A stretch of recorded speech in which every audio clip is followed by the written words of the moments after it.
Traditionnelle manifestation en France pour la fête du travail, un 1er mai syndical sous le signe de l'opposition à la loi travail.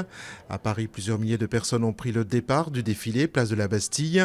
Avec une première, la CGT et FO n'avaient pas battu le pavé ensemble depuis 2009.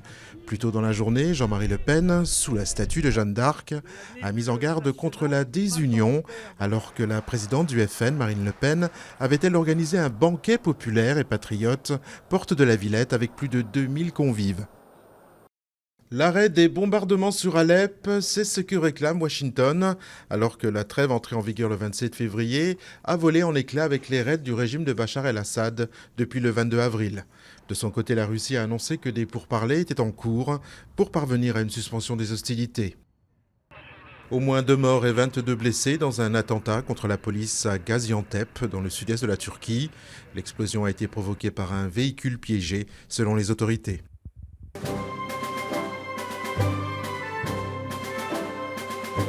C'est sans doute l'une des œuvres musicales les plus jouées au monde. Le boléro de Ravel tombe dimanche dans le domaine public. Composé en 1928 pour un ballet par Maurice Ravel, le boléro est resté jusqu'en 1994 à la première place du classement mondial des droits d'auteur.